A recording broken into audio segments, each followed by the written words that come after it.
We're back to the Neil Haley Show. And I mean, oh my gosh, when we talk history, my guest is going to really give us a historical lesson. I'm very lucky to have on the program today author Judith Mudd-Krijgelmans, author of Flowers for Brother Mudd. How are you, Judith? Thanks for stopping by.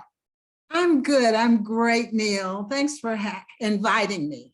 So tell me a bit about your background before we get into the book. Tell me a little bit about it. Yeah. Mm-hmm. Yeah, well, I wrote a memoir, Flowers for Brother Mudd, about my origin story, my coming of age story. Why did I do that? Because I thought, well, you know, I've had a successful career as a diplomat and been around the world and in the diversity of the world.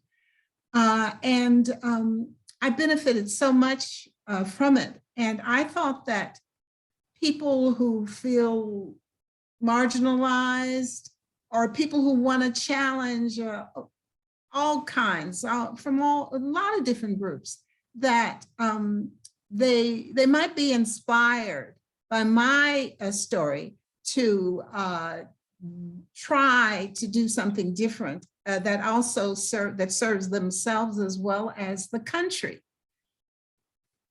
And I think that's powerful to write that book because of the times of what you went through. So explain some of the things in your memoir that will blow people away of what you've lived through.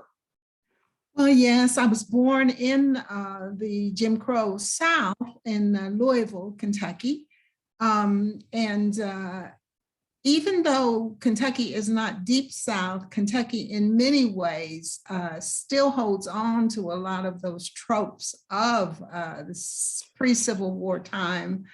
That gives you some kind of indication of just how much they took over the culture. So when slavery ended and 25, 30 years later, the Black codes came in that were supposed to make us separate but equal. But we all know that we did not become separate and equal, even if anybody wanted that. And so growing up, I grew up in that kind of circumstance after World War II, where we were really in a corner, cut off from the rest of society. And I was saved by the fact that I belonged to, at that time, a minority religion in my hometown of Louisville, which the Catholic Church, but which had segregated churches. There were two churches. And so I could develop my dreams in this very narrow space with these parents who had gone through the disrespect and the humiliation of separate but equal. As a child, when we integrated a neighborhood in Louisville, the Ku Klux Klan burnt a cross in our yard. 1954, September, just when the Supreme Court had ruled just after that. And so it was kind of like this sudden opening up of my eyes of what people were whispering about. I felt completely confused because being a devout Catholic, I felt like, why would anybody want to use the cross as a sign of hating us? And, you know, fortunately, I had parents who were very caring and tried to keep all of that away from us. And at the same time, I had neighbors who were very welcoming on both sides, and they were, of course, white.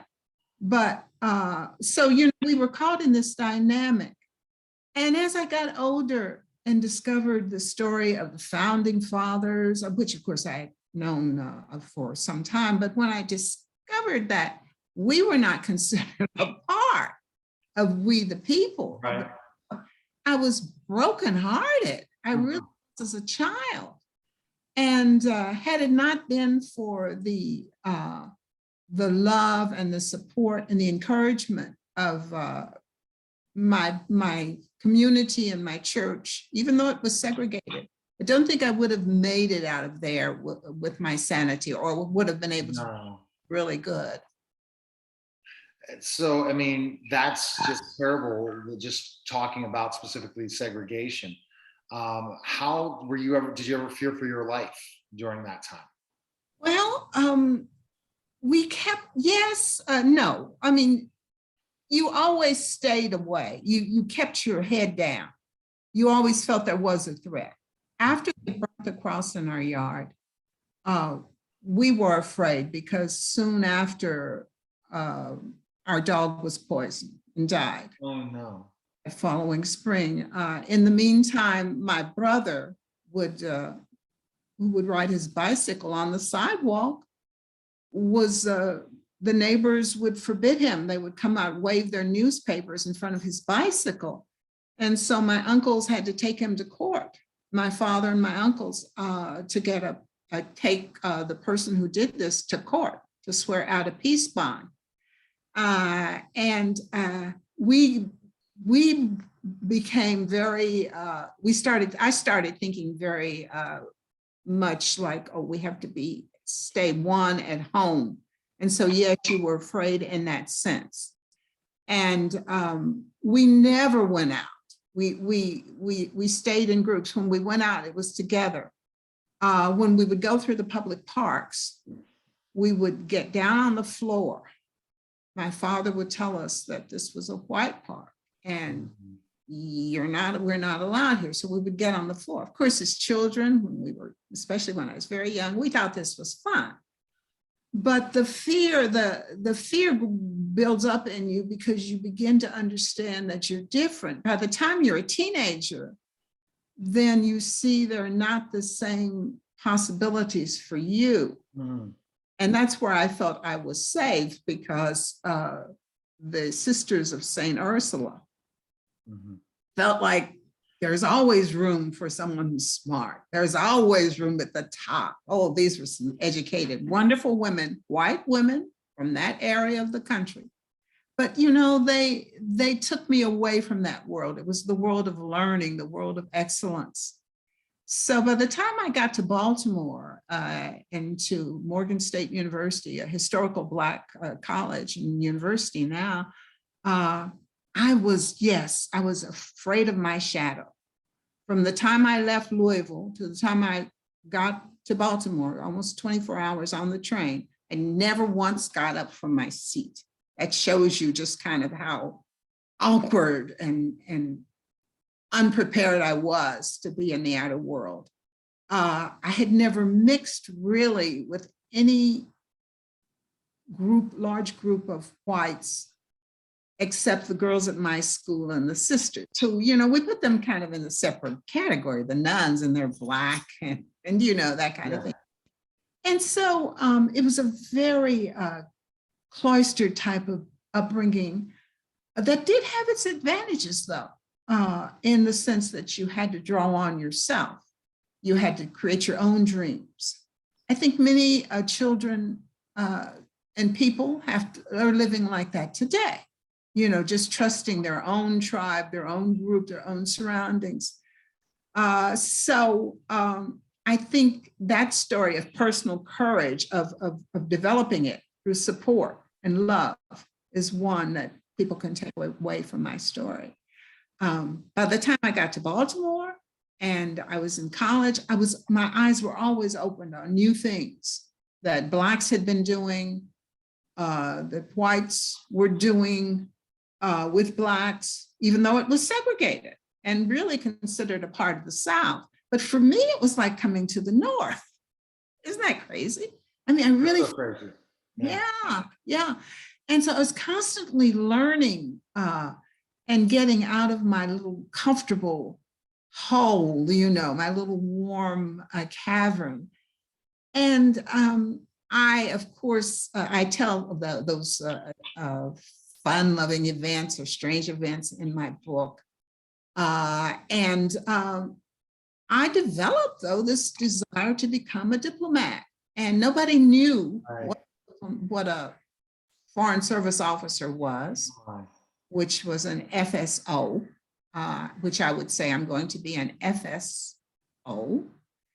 And I learned about public diplomacy and public affairs, and that you could actually go out and talk about American culture. And so I said, I'm going to go to Georgetown and get an MS-FS. And people would look at me like, what is she saying? Because it sounded.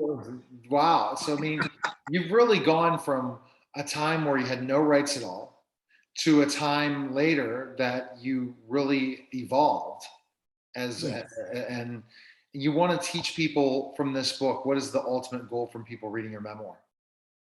Oh, the ultimate goal is that people feel inspired to use what they have to get more, to find courage, to trust in books, in history, in the stories of people that have gone before and their success, and people who've really accomplished in whatever field they feel attracted to, and not to give up.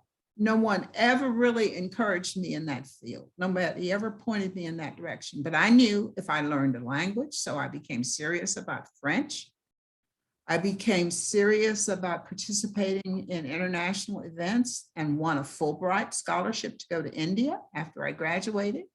Oh, wow. Yes, which really then tested my desire. Was I going to really make it abroad? Was this a dream or a reality? Well, you can imagine 2 years of living and teaching and studying in India. Then I came back and went for my master's degree and eventually joined the Foreign Service, but was very tempted to join the CIA. So, oh my gosh. So the story, your story, could that story be a movie someday? Is that something you'd like to have? oh, I would love to see it happen. It was suggested by the good people at Ex Libris that it would make an interesting kind of a documentary, although of course they'd have to go put a lot of money into it to go into the places. But maybe not so much today, if I could get a team together or someone could. You should definitely consider a documentary. Where can people purchase your book and learn more about you? Where can they go? Yes, they can go online and get it at Amazon, Barnes and Noble, Ex Libris. It's available at all the major book websites.